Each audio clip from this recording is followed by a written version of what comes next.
Welcome. Good afternoon, everyone, and thank you for joining us today. Today's masterclass is on how to create successful malware and how to defend with zero trust. So during the session, you'll be muted. If you want to ask questions, there will be the opportunity. So if you drop these in the chat bar, and then at the end of the session, I'll make sure that we put this to Owen. And yep, so you can start putting those in at any point, and I'll put a reminder in there and let you know where to go. If you do experience any problems during this masterclass, sometimes if you leave and rejoin, sometimes that can sort it out. But if you do have any other issues that can't be resolved, please email us at icdipevents@ciisec.org, and we will be able to sort these out for you. So in a world where anyone can create successful malware or have AI generate it for them, it's so important to know how malware can be successful so that you can better defend it. So starting from a default deny posture, today you can learn how adopting zero trust principles can keep your data safe and operations running regardless of hacking attempts by either man or machine. So to tell us how to do all of this, we have Owen McGrath of ThreatLocker. And some of you may have seen him speak in November at our flagship conference, CIISec Live.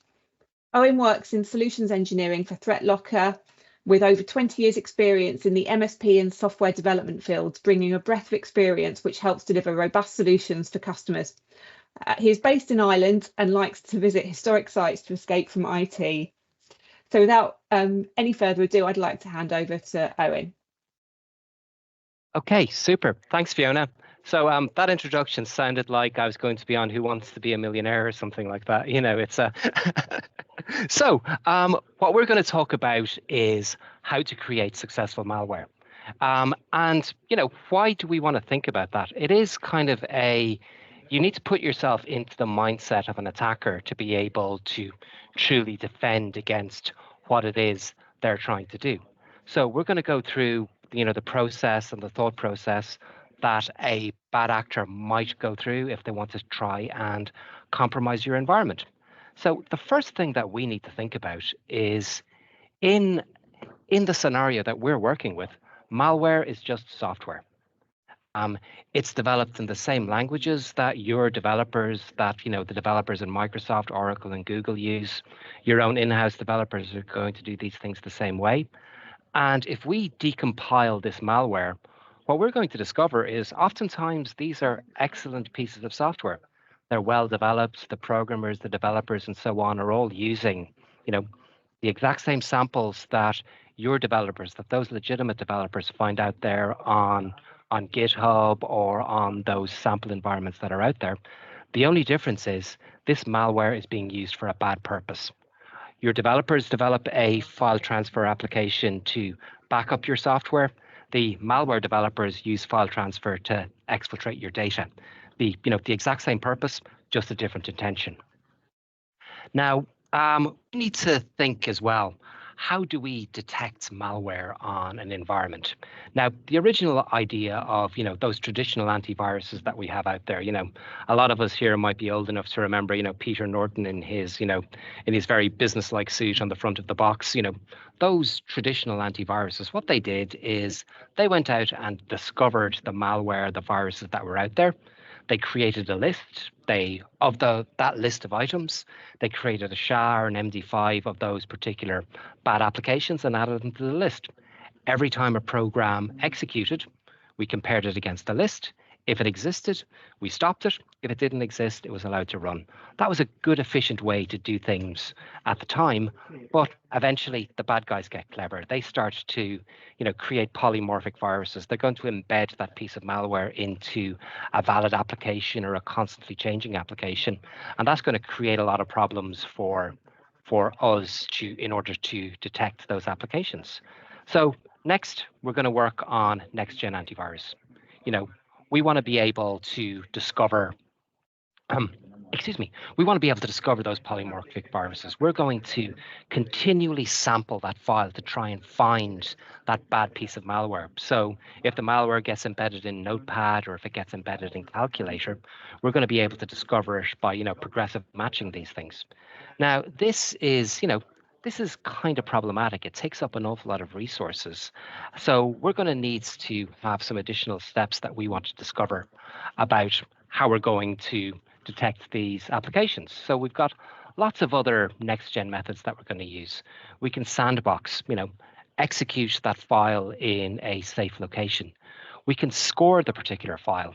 And remember this is going to be quite important, for us to evade these detection techniques. Remember scoring, remember the attributes of the file, and then remember that we're also going to try and discover recurrent patterns. These are all the fingerprints that we're looking for to discover malware. And then finally, we've got our more modern tools, our EDRs. They're more behavior based. They're going to try and detect anomalous behavior, and they're going to look at more than just a file. So with those three detection methods, let's think how we're going to go and create some successful malware. Now, these malware creators, we got to remember that they span a really wide gamut of people. They are a curious individual sitting in a basement someplace who might just be trying to, play a game for free. They can be malicious people who are trying to extort money from you and your organizations, or they go right to the level of nation state actors. So let's see what they'll do to try and create those pieces of malware. So the very first thing we need to do to create a piece of malware is we need to be unique. If we appear on a list someplace, those list-based detection applications are going to be able to discover us. So in our labs, we decided we were going to try and figure out, we were going to try and break some common detection pieces of software. So what we decided to do is we were going to go and write a reverse shell. Now, a reverse shell is a really, really common tool that these bad actors use. Basically, if it's compiled, I'm going to be able to connect it to your machine and execute an arbitrary piece of code. It's, in essence, it's kind of like it's a bad version of those RMM utilities that your IT staff are using at the moment. So first thing we did is we asked Google to help us try and find a way to write an RMM. So we Googled it, really cool, really fast. Google came back with the appropriate piece of code that we were going to use. Next thing, we decided we'd need to develop that unique piece ourselves. Now, most of us are quite lazy, or we haven't done any development since our university days. So obviously, AI and ChatGPT being, the buzzword at the moment, we asked ChatGPT to help us develop this shell. Now, the very first time we carried out this process, and we asked ChatGPT to give us this reverse shell, it came back immediately, gave us the reverse shell, no questions, no arguments. It was there. Now, as we iterated through the process and, we're building up this presentation, the second time we asked ChatGPT was a little bit more skeptical. It asked us, were we going to use this ethically? And we said, of course, yes, we are. And it gives us the piece of code. The third and the fourth times, it was a lot more reticent, no, I'm not going to do this. So we had to go and do a little bit of chat prompting. These all of these large language models, they're deterministic. So if you ask it the right thing, it will go and give you those results. So eventually we had to say, oh, we're security researchers. We're trying to discover what's happening, or we're IT students. Can you please give us this code? And eventually, ChatGPT is going to go and give us the code. Right now, if you try that same thing, you have to be super specific. You have to say, can I have some arbitrary code? Can I have some code that's going to allow us to execute an arbitrary command on a remote machine or something like that? But if you keep massaging the prompts, it will give you the appropriate piece of code. So it's still possible with zero development skill to actually get that reverse shell out of ChatGPT. And with all of the other models that are out there, Meta has one, Google has one, and you can rest assured there's going to be open source or privately developed large language models that that malware groups and things like that are going to have. So it is entirely possible to still generate all of these things. So either way, we now have our two samples. We've got one from Google and we've got one from ChatGPT. We compile them both, and the very first time, the code compiles cleanly. everything works really nicely. So we compile our Google version of code. And because this is something that we've seen before, it exists out there on the detection lists. So Windows Defender jumps in, it discovers what's happening. Really great, excellent. But of course it was discovered. It's out there on the internet. If Google is able to find it, so are Defender, so are Kaspersky, so are Norton, Symantec. Everybody's going to be able to discover it because it's not a unique piece of code. However, when we tried to execute the piece of code we got from ChatGPT, it was allowed to execute successfully. It had never been seen before. So when we go to run that piece of software, it's going to run successfully.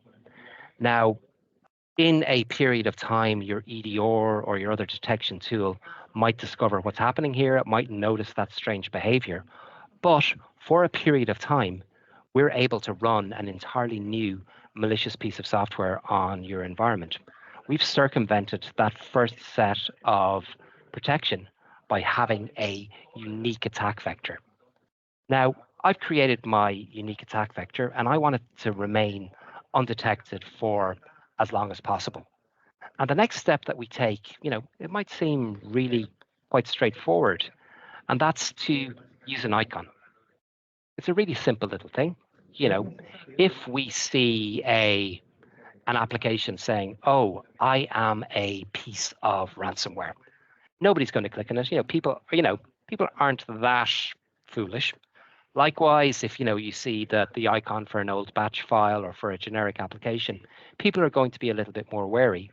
But if we go and replace that icon with the icon for a PDF or the icon for another application, users are a lot more likely to click on it. We've just raised the legitimacy of the application by a little bit in the user's eyes. And in those other detection tools, we might have increased the threshold by, 0.01, 0.02%. It moves it from that suspicious area into a slightly less suspicious area. It gives us an additional little bit of time on the environment to try and have a successful execution.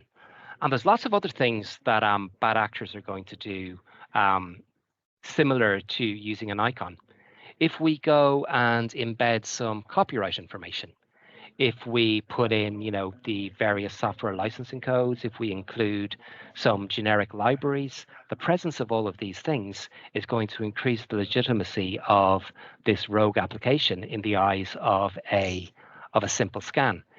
So what we're doing by including an icon is we're showing a little bit more care and attention to our attack. The stereotype is that your average hacker or your average malware developer is quite lazy. They're just going to throw that script out there and hope that something runs. If we polish it, again, it's going to be a little bit more likely that it can sneak past our detection utilities. The next and probably best thing that we can do is sign our code. It's this reputational task, it's really good for an EDR. If an EDR sees a signed application, it's automatically more legitimate in their eyes. If we can right click on something and see that certificate and see the chain going back to that root certificate authority, you think, oh, this must be good. People have gone and signed this application. But again, just like anything else out there in the world, certificates can be stolen. There was a really large breach of a RMM back in 2021. And what happens is they managed to sneak that malware in, and all the way through the particular piece of software, it was signed by a transportation company in Canada. Now, why everybody else needs to run a piece of transport software, who knows? But to those detection applications, here was a unique signed piece of code that appeared to be legitimate. It had all of the indications of a valid piece of software, but unfortunately it was malware. Now, obtaining a certificate like that, it could seem like an onerous task. It costs money. And again, our attackers are lazy. Now, if we're a nation state or if we're a criminal organization, Again, this isn't an issue to us. We've got that money. We can go and get it. But if I'm a casual attacker that wants to start causing problems, we can do this legitimately. It's quite easy. We approach a local restaurant or a local business, give them the opportunity to have a piece of software developed for a reasonable price. And of course, we're going to deliver the software. And in the course of delivering that software, we apply for that code signing certificate. The certification authority is going to contact that business. They're going to verify their VAT number, their tax details, their registered address, and things like that. Everything will be legitimate, and to the business owner, it's, oh, that nice young man who's developing my booking system needs a code signing certificate. So we're going to sign up and we're going to go and use that certificate. So it's actually surprisingly easy to obtain these things. And once we've obtained those certificates, we have this ability to go and further cause problems in the environment. Now, the next thing, in terms of the attributes of something that's going on in the environment is we want to use a local server. Again, a mistake an awful lot of malware developers use is they go with the cheapest option. So something hosted in South America, Russia, or China. And your EDRs, your firewalls, your admin team, they're going to pick this up really easy. We've got all of this strange traffic coming into the environment. So instead, we got to remember to use a local server. How much does an AWS instance cost these days? Maybe €50. We can spin it up. We can host it in London, Dublin, Brussels, a legitimate location for a piece of software to be located. Nobody's particularly going to question connections between London and Newcastle or Dublin and Brussels. That's, day-to-day business. A connection to Moscow is going to set off red lights. A connection to Santiago in Chile might set off red lights. But something local, not going to be a big deal. An interesting thing that happened to us in ThreatLocker recently was on a client site, an EDR lit up saying there was a rootkit in an environment. So it was kind of ambiguous wording. When we went to look at the logs that occurred at the time, we noticed, thousands upon thousands of connections to an RDP port from Russia. That was worrying. And the reason we were getting all of those connections, it was, lazy IT, lazy IT department. Somebody had opened 3389 on their local firewalls so they could, work even more remotely. They were able to work from home. They opened up 3389 on the local firewalls so that they could work from their friend's house or from their holiday location. And eventually, really, all that kept a 20,000 plus seat enterprise away from disaster was the fact that they had some strong password policies and people noted that connection coming through from Russia. So if those attackers had been a little bit smarter and routed something locally, the red flags mightn't have gone off. So again, as a bad guy, another thing we want to do is just make sure we're using those local servers. It's just an additional bit of thought that we can put into that attack to make sure, again, those bad guys aren't able to get in and potentially start causing problems. Then a really good thing that we want to do is we want to use existing software. Every time I use one of my internally developed tools, or every time we use a 0 day, they're no longer a 0 day. That tool that I've just deployed, when the IT team or when the security response team are doing their postmortem, they're going to discover it. It's going to go on that list and we'll never be able to use it again. And the second we use a 0 day, it's no longer a 0 day. So let's go and exploit what's there on the environment already.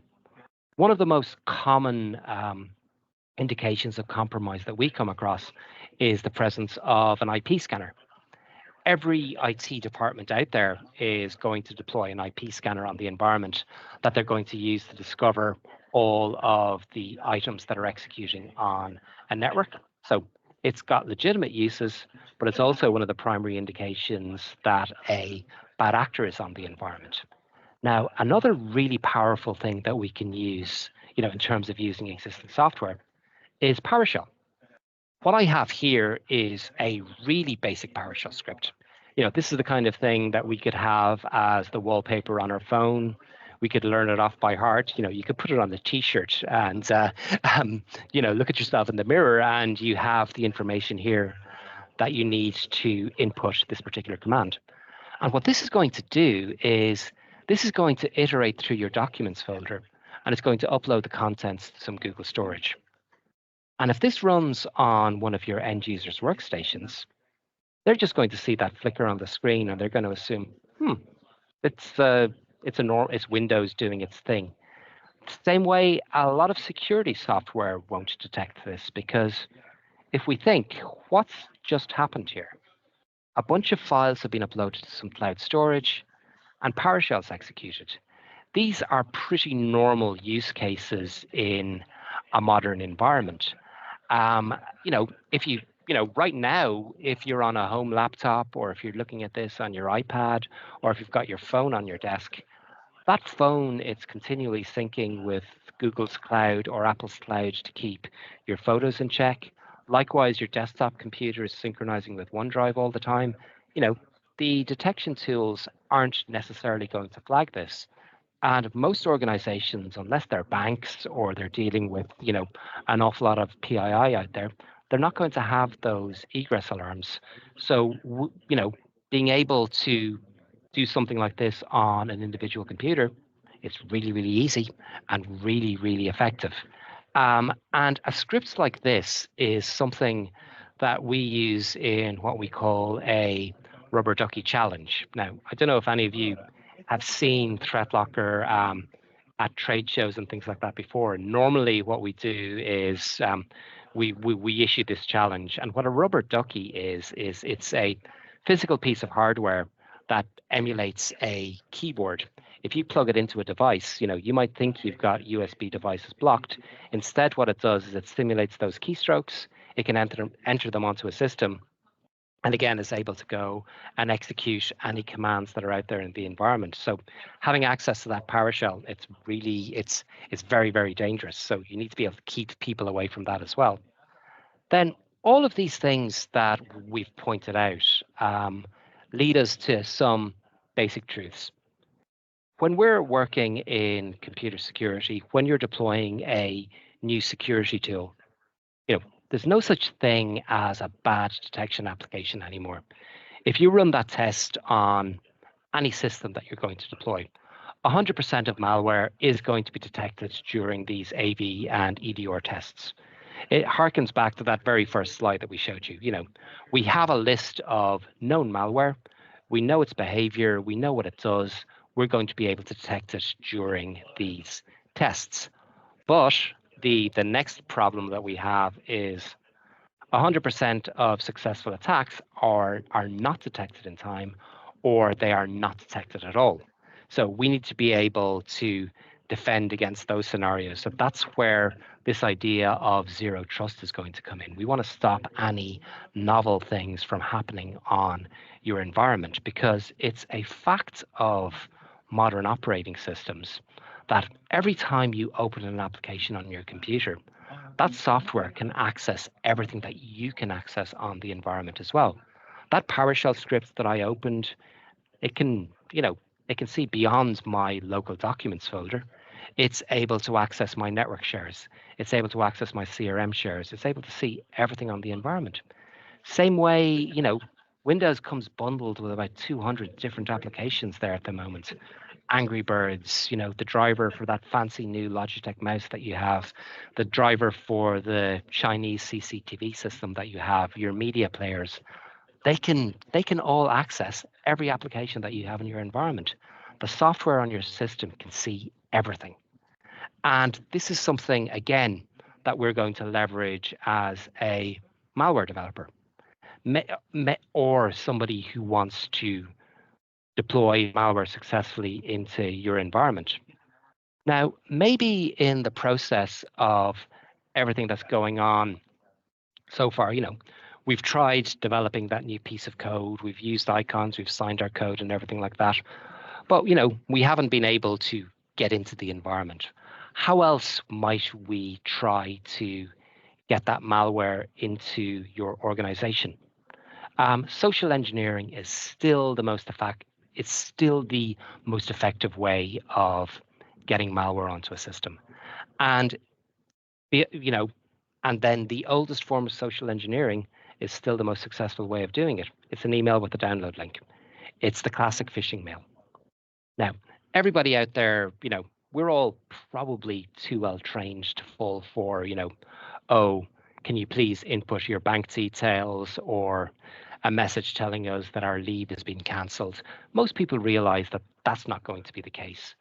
But these links, they get cleverer and cleverer. Oftentimes, we find that quite senior people, people who should know better, end up clicking on the links. And when we go ask them, hey, why did you click on the phishing link? They say, well, I knew it was a phishing link, but I just wanted to see what would happen. It's the kind of thing that you expect. It's almost kind of an arrogant response to what's happening. I know better. But just by doing that, the phishing person has realized, oh, this is a valid email address. This is somebody that, we can fake content from them in the future. Or actually, one of the nicer ones, in just how clever it is a mail saying lost puppy at reception. Everybody likes puppies, and everybody believes that the person at the reception desk is a nice person, and if there's a lost animal in the car park, they're going to go and look after it. And so you click on the link because you want to see the pictures. Who doesn't want to see pictures of puppies? There we are. We've fallen for that phishing link. The social engineering still works. Then another big problem is Teams and messaging applications. There was an issue a couple of years ago with Uber. They were working on some open source projects. They invited somebody into a Slack channel, and unfortunately, they shared the history of the Slack channel with that person they invited in. And as they worked their way through the history, they found the passwords to some production database servers. Again, people are helpful. If we're in an internal team and somebody asks, hey, what's the code to the warehouse door? What's the password to the backup database? Somebody may well reply. So again, a perfect way for people to gain access into your systems as well. This maybe isn't so prevalent anymore, but it just shows how things have changed. Way back in the thousands, people sent around a script saying, I love you, and everyone was lonely. We clicked on it and viruses spread. Social media. It's a curse. People look at things on social media. They see those targeted ads. Happens in Google Alerts. Happens in the App Store. You would think, with these alleged, closed gardens, that if you look for TeamViewer on your Apple App Store, that TeamViewer will be the first result. No, you get ads on top. So a clever advertiser can also bundle their malware in there.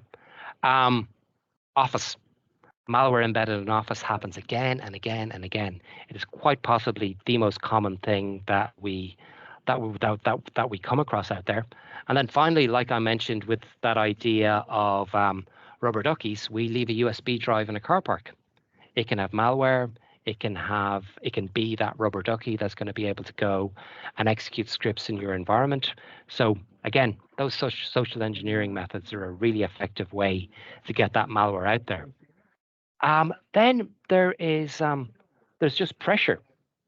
Your support departments, they are dealing with an angry person who rings up and says, why are you stopping me from doing my work? On a normal day, most people realize this is a problematic document. We know we shouldn't enable editing. We know we shouldn't enable macros. But if I'm waiting for an annual report, if I'm waiting for a loan approval, I may well think, yes, this is it. This is super important. And perhaps we go and allow it to execute. It's another thing that we need to be aware that people don't go and give in to that pressure. This is what happened with MGM casinos. All they needed was a plausible story and to annoy a support representative enough, and they'll go and change settings, or they'll perhaps enable something just again out of that fact of social engineering. Another way we're going to distribute malware, and this is a little bit more advanced, is with vulnerabilities. Now, there was a massive vulnerability with Internet Explorer in 2019. Hard to believe that 5 years ago people were still using Internet Explorer, and with that exploit, they were able to execute arbitrary PowerShell files on a person's machine. So back to that previous example, perfect way to exfiltrate data, perfect way to change settings, hugely problematic. Same way with Zoom. They were able to do the same thing in 2020. So you need to be able to make sure that, those bad actors aren't able to exploit those applications. Of course, Office is the most commonly used application in the world, so we're going to see exploits in Office over and over and over again. And these exploits are particularly favored by nation-state actors. They're probably the people who have the time and the patience to discover them and then to go and potentially exploit them. RMM systems that your IT managers might use. Then you got lots and lots of different Windows exploits, RDP, most recently the Move It exploit. Massive amounts of data exploited there as well. And as an example, this is quite a nice little example of a zero-day attack. This is Microsoft Felina, and this was back in 2022. And essentially what it does is it creates a Word document, and that Word document is designed to crash in a specific way. And everybody's familiar with Office crashing. Now, let me just start this little video so we can see just what's happening. So we've got a Word document. When the Word document opens, like we said, it's crafted to crash in a specific way. And unfortunately, all of our users out there are used to Office crashing every now and then. And Microsoft is quite helpful. When the document crashes, it opens up its problem troubleshooter. It goes through those various steps.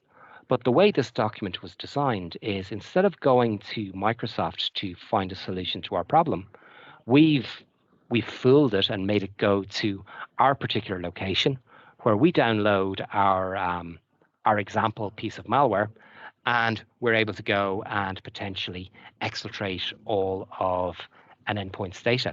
And this was, all the user needed to do here was open a Word document.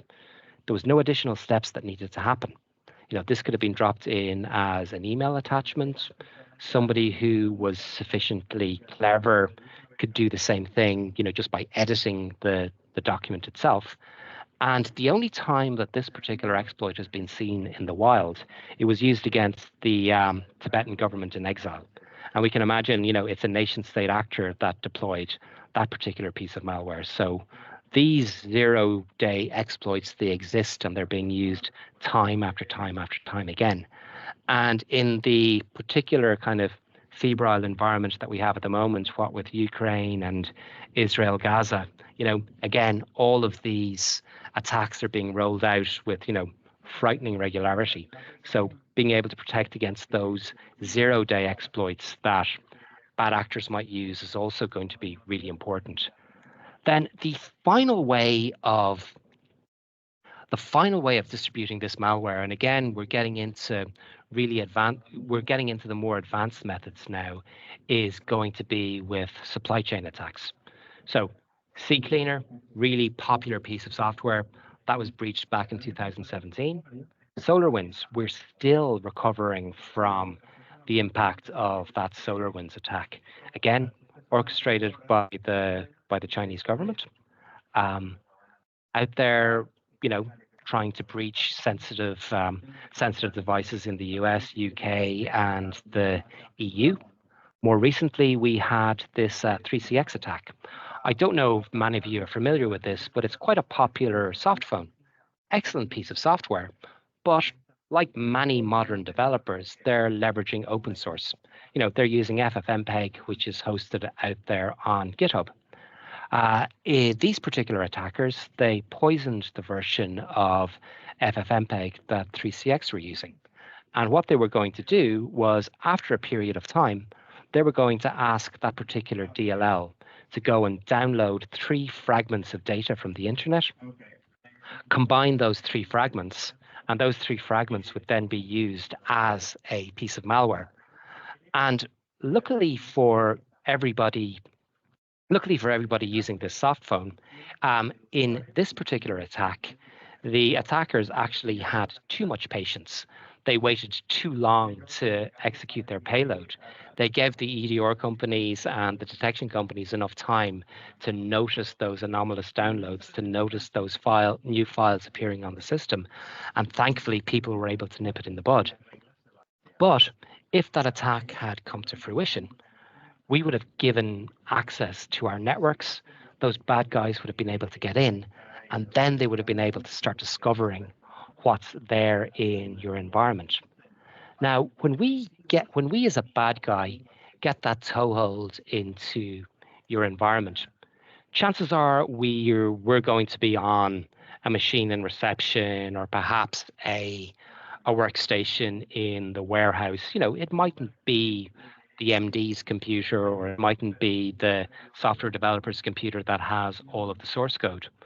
What we need to do is we need to move across that network. We need to be able to discover everything that's in the environment. So we want to disguise ourselves. We need to get across those shares. We need to be able to jump from machine to machine, to kind of move laterally through the network. So remember those icons. Maybe I want to disguise myself as an Excel sheet, or I want to disguise myself as the application that's used for tracking time off. Basic way to at risk is show extensions. Windows is really nice in making things neat and tidy for us, but if we see an Excel sheet that's meant to track time off and it has an XE extension, maybe people won't click on it. The biggest problem we have now, though, is I'm sure a lot of people on the call are as old as myself, and we remember when a network was a bunch of coax cables or RJ5 cables dangling out of the back of your computer. But right now the network is the internet. That edge is gone, and the big problem is that we're sharing that internet with lots and lots of different bad actors. Again, the Russian Federation, the PRC, North Korea. All of these people are out there. They're all actively trying to find our environments, and they're going to try and exploit them. Now, they're not the people sitting at a laptop in a basement running scans to try and find those vulnerable machines. They can outsource that. It's the modern world. Some kid in a basement is doing that. When they find a sign of life, when they find that compromise, it's passed up the food chain to connection brokers. So it might end up with a criminal gang, the Conti ransomware gang, again, who are probably an arm of the Russian government. Or if we're dealing with a government org, it's going to be passed straight to those security services. So how do I, as a bad guy, or me as a nation state, how do I, again, move around that network? How do I exploit what's there? Again, back to what we were talking about previously, they're going to use your own tools to discover what's there. Again, Nmap, one of the most powerful tools in a network administrator's toolkit. It's also one of the most powerful tools in an exploit toolkit.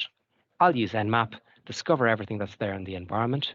Can I find printers? Can I find workstations? Can I find servers that are still vulnerable to Eternal Blue? We think, oh, we're behind a firewall, nothing is going to get in there. All we need is that one vulnerable device that we can start our reconnaissance on, that we can start to stage our attacks from. Once we find that, we're going to be able to find something to exploit. It's just a matter of time. Again, we find a printer that's accessible to print Nightmare, an unpatched internal Exchange server, a device that's vulnerable to Eternal Blue, or one of those other Windows exploits that have been patched, but we can't patch the warehouse machine.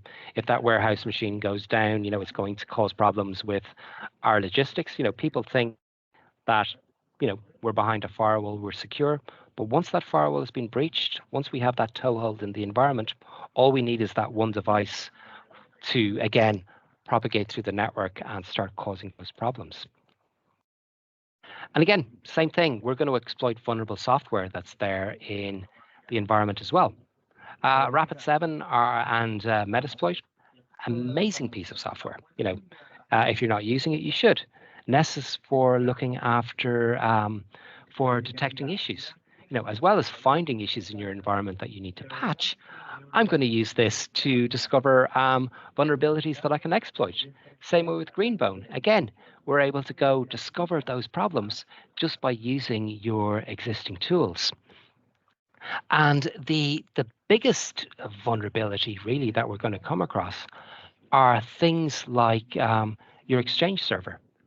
Again, this was a fun one that we discovered in our labs. When we first saw this issue start to arrive, we were there, patting ourselves on the back going, great, ThreatLocker's default deny has stopped this.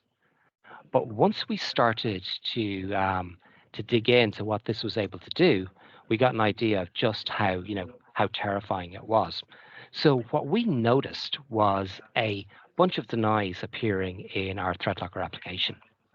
I think I've got an animation here. I don't. A bunch of denies appearing in our ThreatLocker console. So what we were seeing is these denies, and what those denies were for an additional item in the startup.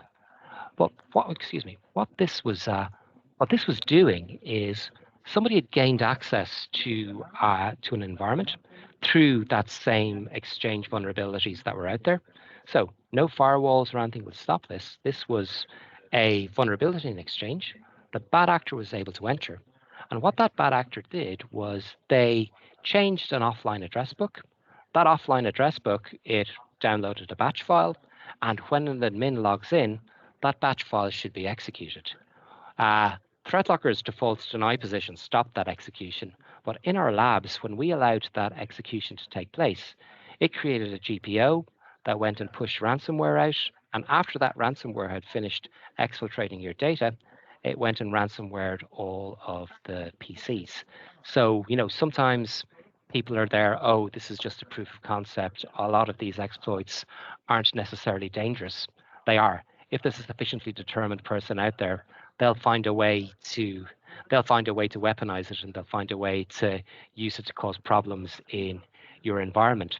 So what we need to do to deal with that network traversal and the way of moving around our environment is we need to think about each device. I recently moved home, and when I was recommissioning my home router, I discovered there was something like 92 IP leases there. Everything from for some reason I had a Wi-Fi connected weighing scale. Gosh, I definitely don't want the internet to know what kind of information that's connecting. Game consoles, phones, Kindles, all with IP addresses, all with potential access to file servers, to Active Directory servers, and things like that. We have to think about each device, not just the structure. If you remember back in the 2000s, the Blaster virus executing over RPC, all the machines in the network, infected in about 2 hours, as each device could see each other. There was no such thing as endpoint firewalls back then. There was, it was actually the Windows update after that introduced the Windows firewall, and servers have firewalls. They need those ports open. So what we're going to do in ThreatLocker is we're going to, again, just rely on objects. We're not going to rely on IP addresses. We know IP addresses change all the time. So those rogue devices that we have out there, they can't see anything, even with an IP address. We have these dynamic ACLs to manage that network connection that happens. So we gain access to an environment, with an unauthorized device or a device that we compromised. Without those objects, they're not going to be able to connect. So even it's one kind of thing that we're quite proud of is, when a pen tester gets in, they can't do anything really in this environment. It renders things down to a soft pen test. Then a really basic tip here is take servers off the internet. Most of the time, your server doesn't need to be on the internet. Another basic thing that you can do is remove admin access. Now, removing admin access won't stop viruses or malware and things like that, but it will stop somebody who manages to elevate themselves to an admin position from causing problems. If a keylogger exists or something like that, by removing that domain admin access, they're not able to capture those admin policies.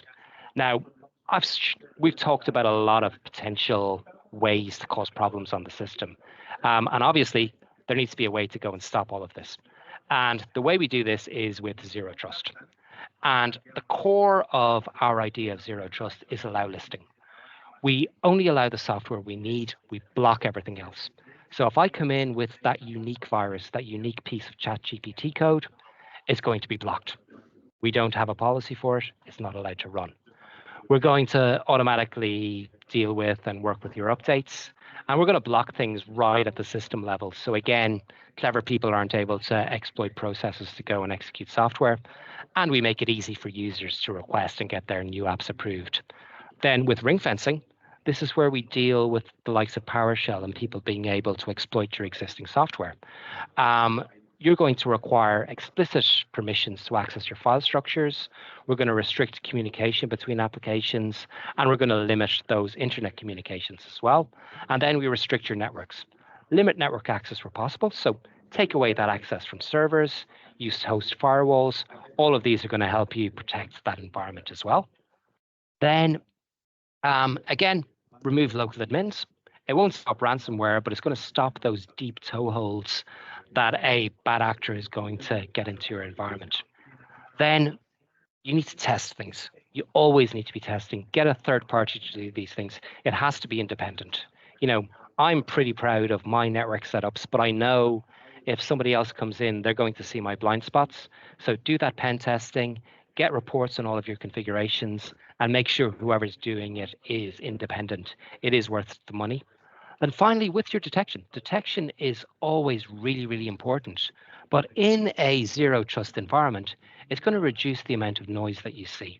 From now, when zero trust controls are in place, any detection and response that we see is just going to be used as a validation for those initial controls that we have in place. Your SOC resources will be reduced. So again, they're going to be able to concentrate on the potential issues coming in, and hopefully it makes those attackers shift their focus onto somebody else. Our platform consists of these basic products. We discussed allow listing, ring fencing. Elevation is pretty straightforward. Storage is something that we haven't covered, and it helps you manage your file shares. So you can control what applications are able to access a particular data share. So, somebody's bought a nice new CCTV system off AliExpress. It's fine, but I do not want that CCTV system to be able to access my CRM share. So you can do that with storage control. Network control we've mentioned. So this is that idea of dynamic ACLs, making sure that only devices that you trust and that you're managing can connect into your network ports. ThreatLocker Ops and our config manager are two really useful tools, again, for detection and response and local operating system hardening. And we also have our community where you're able to ask questions and share policies that we have within the system. Then just as a quick tip, one really useful thing to do is get your 365 admin or your Google admin to put banners on external mails. People, bad actors are going to substitute an L with an uppercase I, an O with a zero. And again, if somebody's tired or not paying attention, they might get fooled by something that's happening, something that's coming in externally. So we just got to make sure that people know it's an external mail, not an internal mail. So as a quick tip, put those banners on your mails. Then finally, if you're interested in ThreatLocker, please get in touch with us. At the very least, we're going to be able to give you a report of everything that's happening in your environment. We can give a breakdown of that software and any potential issues that might be out there. So I think I saw a few questions coming through. So I think we have enough time to work through some of those questions now. So everyone, thank you so much for your attention. Brilliant. Thank you very much, Sharon. That was so interesting. You got me with the lost puppy at reception. I think that's one of the ones that I probably click on, and I'm sure I'm not alone in that. So yeah, you're right. We do have a couple of questions. So we've got Dale Wallison, who's asking, can you suggest a top 3 or 5 opening questions to discuss with vendors' position on anti-malware, coming from the perspective of an auditor who's interviewing a member of their IT team? So, firstly, it's how are they working their security stance? Are they coming from the outside in, or are they coming from the ground up? So, ThreatLocker come from the ground up. We go from your workstation and we work on a default deny policy from there. Other applications, it's a perfectly valid position to take as well, is they come from the kind of idea of a firewall. They're going to let everything run until they detect something bad that's happening, and then they're going to go and stop that. So you might ask what their philosophy is there and how they're potentially going to, how they're potentially going to deal with that. Another thing is, how are these vendors going to approach user education? One of the biggest pitfalls you get with any security product is user adoption. If a security stance, if it feels to users that a security stance is going to get in the way of their day-to-day work, you're kind of on a hiding to nothing. So how do they handle user acceptance, user onboarding, and user training? Then how do they deal with the inevitable breach that's going to occur? Again, the idea of zero trust is you're working on that assumption that there's a bad actor in your environment at the moment, or there may well be one there in the immediate future. So how do you deal with that inevitability as well? Or, and if somebody says with our product in place, nobody will ever get into your systems, you should probably scratch your head. Even the people who make the vaults for the Bank of England, they don't say their vaults are unbreakable. They say it will take X number of days to breach this vault. So again, the breach is inevitable. We just need to make sure that we've got enough controls, enough tools in place to detect that breach and make sure when that breach occurs that, they see too many bars on the windows, they turn around and walk out again.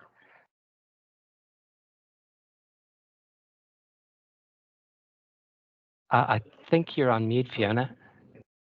Sorry, thank you. Yeah, hopefully that answers your question, Dale. That sort of almost follows on to another one, really, which talks about the fact that obviously prevention's better than anything else, but you need to prepare for that. So, what is the best course of strategy after the malware attack?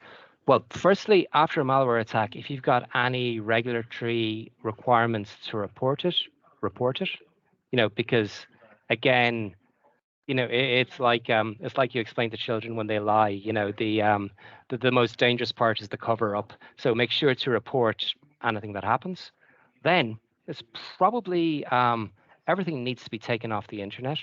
Then you need to evaluate your backups in a secure environment. If you have backups, then we need to try and determine the time of breach and restore after that. The biggest problem we've come across is people reinfecting themselves. People think, oh yes, we have this successful backup. They restore the backup, and 1 week later we're back to ground one. So it's take a slow and staged process of rebuilding. While you're rebuilding, if there are obvious things that need to be replaced, like that server 2008 that's running a legacy piece of software, it's time to replace that legacy piece of software now. Or if the breach occurred through, poor password hygiene, machines not being locked, or failures of phishing and things like that, you need to apply that as well.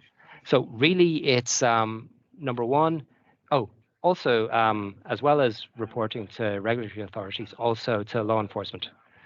Also, very important to, again, it's embarrassing, but these things need to be dealt with. It is a crime.